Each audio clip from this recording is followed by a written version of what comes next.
command prompts. This is going to be my first real video on this channel, as my other videos were very non-serious.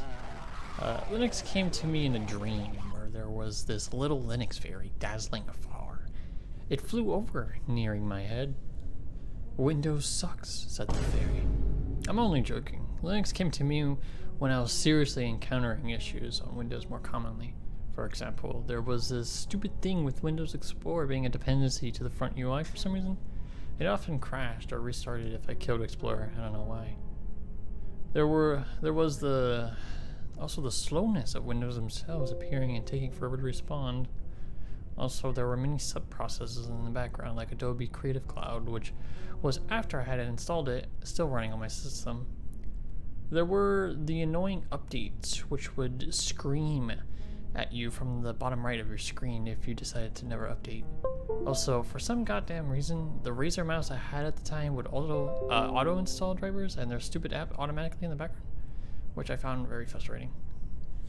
There were many reasons for me being bothered with Windows, and looked into the rising appearance of Linux videos on my YouTube feed. I saw install tutorials and desktop showcases that piqued my interest. However, I was only a mere rookie to the concept that is Linux, and installed Debian as my first distro. Why? I don't know. I guess it looked cool. Turns out I was very lost and unfamiliar with the terminal. I could barely manage the package manager and to install apps like Discord or Firefox. After the fallout with Debian, I began on a friendlier distro, Mint. Mint was a recommended distro for starters. It had a clean interface and inherited the look of Windows 10. I did spend some time on this distro, around 5 months. However, as I became more experienced with Linux, I wanted more. So I went to XFCE, a minimal desktop environment with little applications that run really fast. However, I didn't like how odd it looked, so I ended up on a heavily customizable distro. Arch was the final distro I stuck to for a very long time, around 2 years. It had the customization I needed, the apps, and the insanely fast response times. Arch had the AUR, which was a large repo of user-submitted and maintained packages that had contained custom applications not found on the main repo. It was perfect until I was concerned for absolute speed and efficiency with my programs. I wanted everything to be optimized. Gentoo is what I use now. It's the real final distro that uses a package manager to fetch the source code of maintained packages and allow you to compile them to fit your system's configuration and specs. And by using DWM, a very minimal and fast window manager, and ST, a blazing fast terminal emulator, I can finally be satisfied.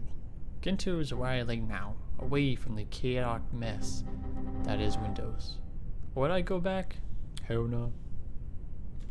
Though I'm unable to play certain games with kernel level anti-cheats, like GTA 5 and Fortnite, some applications simply don't work on Linux, like my beloved DaVinci Resolve.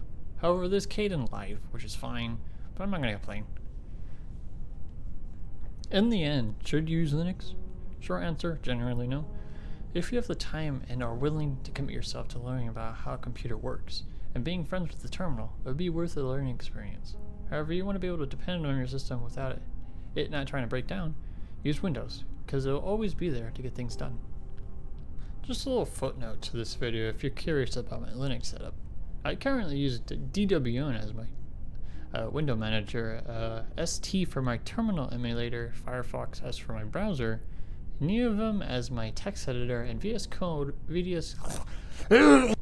Codium as my IDE, Kdenlive as my video editor, Herofi as my app launcher, Audacity as my sound editor, GIMP as my image editor, MPV as for my video player, and lastly, my beloved Anonymous Pro as my system farm.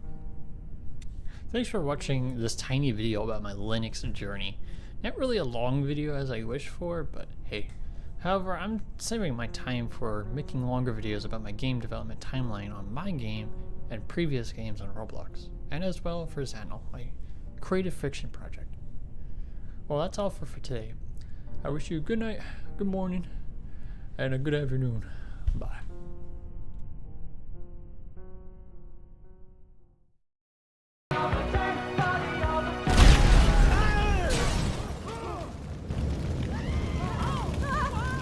Davy,